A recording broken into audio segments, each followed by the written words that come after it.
Players have 6 days until the June 24th deadline to notify their teams if they plan on playing in the Orlando bubble.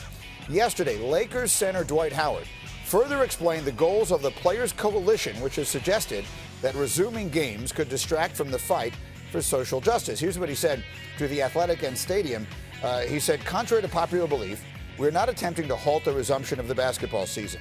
Many of our fellow players are afraid to voice their concerns and are continuing to follow along with what they believe they have to do. As radical as Kyrie may sound, he is 100% correct. We are no longer slaves, so every man has a right to transparency in order to make sound decisions. If any one of us chooses to sit, it has nothing to do with another player's right to play. Either way, regardless of what criticism and retribution we face, we still want to protect the players who are afraid to protect themselves. We will ask all the uncomfortable questions that can lead us all to truth and unity. I think unity is a really important word in this conversation as we bring Jay, Will, and Domonique back into the conversation. Good morning, Jay. Many of you may have seen Kendrick Perkins on our show yesterday, and he was very critical of Kyrie Irving in particular. And then later in the day, Kevin Durant, who is now Kyrie's teammate and was once Kendrick's teammate, called out Kendrick Perkins on social media, called him a sellout. And so here we are in a situation where the last thing in the world we want is for people to be divided in the pursuit of this extraordinarily important goal. And I think there's some concern that that's what's happening. So, Domonique, I'll start with you because you have an interesting perspective. You were once the COO of the NBA Players Association, in addition to what you did with the NFL Players Association. And I know you saw up close some of the reasons why you think this might be a concern.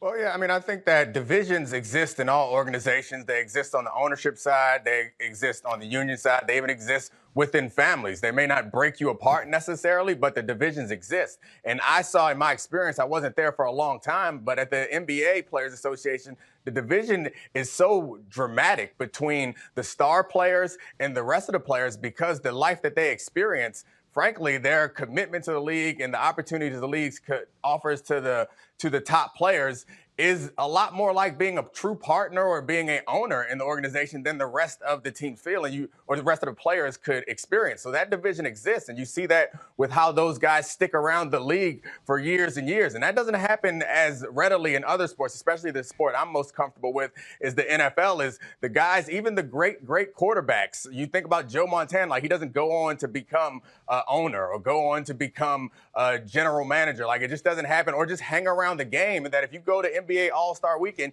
you see the greats there all over the place. It's not quite the same. They aren't as welcomed in other sports. So I see that as just evidence of how closely tied those stars are. And you know, Adam Silver's calling LeBron. He's calling Chris Paul. He's calling them to understand what's happening. And their interests, in many cases, the interests of those big-time stars is much more similar to the interests of the owners than it is for the rank and file on the team. So that division exists, and it might be showing its head in this opportunity, or excuse me, in this situation also. Now, of course, we're talking about something, however, that is different from your normal issues and right, larger in so many ways. I just want to make the last point that it does impact the star players differently than it will impact the rank and file players. That's fair. But I want to remind everyone of what Michelle Roberts said the other day. She is the executive director of the Players Association, and she said the players are talking to each other. They're not fighting with each other. And I think that's an important distinction. Jay, Will, what concerns do you have that we're starting to see some signs that maybe the players are starting to fight with each other?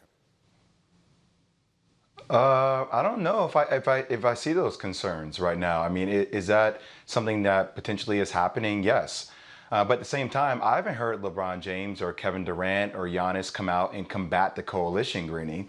And until one of those guys do, or until Chris Paul does, then essentially what's happening is, since the coalition was first to market, they are the de facto voice for the players. Now, I know they're not the majority. I know they're the minority. But I think if the players actually play their cards right, this could be really interesting to see what they could extract from network sponsors and the league. I think the league was already going to do something that was going to be targeted towards systematic racism and injustice.